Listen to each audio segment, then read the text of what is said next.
ناظرین السلام علیکم ورحمۃ اللہ وبرکاتہ۔ لان قرآن پاک چینل خوش آمدید کہتا ہوں۔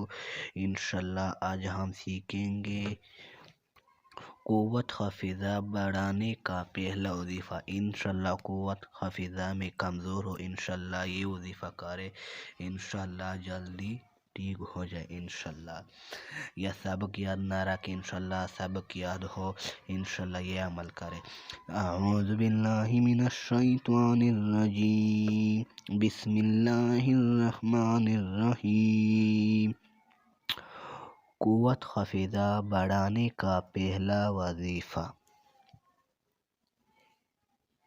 یہ دیکھیں، ہر نماز کے بعد سر پر ہاتھ رکھے 11 مرتبہ یا کویوں پڑھے تو انشاءاللہ العزیز حافظہ قوی اور مضبوط ہو جائے گا۔ انشاءاللہ یہ عمل کرے۔ یہ تھوڑا سا آیت ہے، یا کویوں، ہر نماز کے بعد سر پر ہاتھ رکھ کے یہ آیت پڑھے، یا ایسی نام پڑھو، یا قویو، انشاءاللہ جلدی اور حافظہ جلدی ٹھیک ہو رہے۔ انشاءاللہ بڑھانے کا یہ عمل کرے، انشاءاللہ سبق یاد رکھے، انشاءاللہ قوت حافظہ میں مضبوط ہوگا، انشاءاللہ یہ وظیفہ کرے۔ میری گزارش ہو، لان قرآن پاک چینل کو سبسکرائب کرے، ویڈیو لائک کرے۔ والسلام۔ سیکھیں گے قوت حافظہ بڑھانے کا، انشاءاللہ ایسا وظیفہ، ایسی نام سیکھیں گے، انشاءاللہ یہ کر انشاءاللہ قوت حافظہ بڑھانا شروع ہوگا۔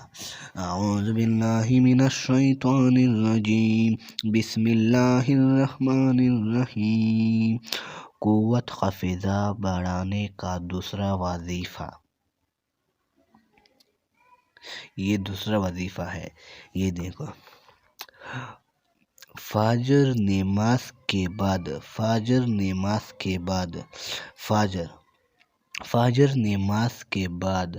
115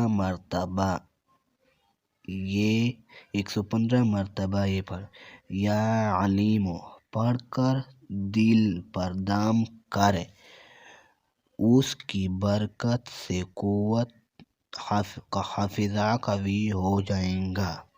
انشاءاللہ یہ ایسی نام ہے، 115 مرتبہ فجر نماز کے بعد پڑھو، انشاءاللہ یہ پابندی کرو، انشاءاللہ قوت حافظہ انشاءاللہ بڑھانا شروع ہوگا، انشاءاللہ قوت حافظہ میں بڑھانا شروع ہوگا۔ یہ ایسی نام پڑھو، یہ آیت نہیں ہے، یہ ایسی نام ہے، یا علیم۔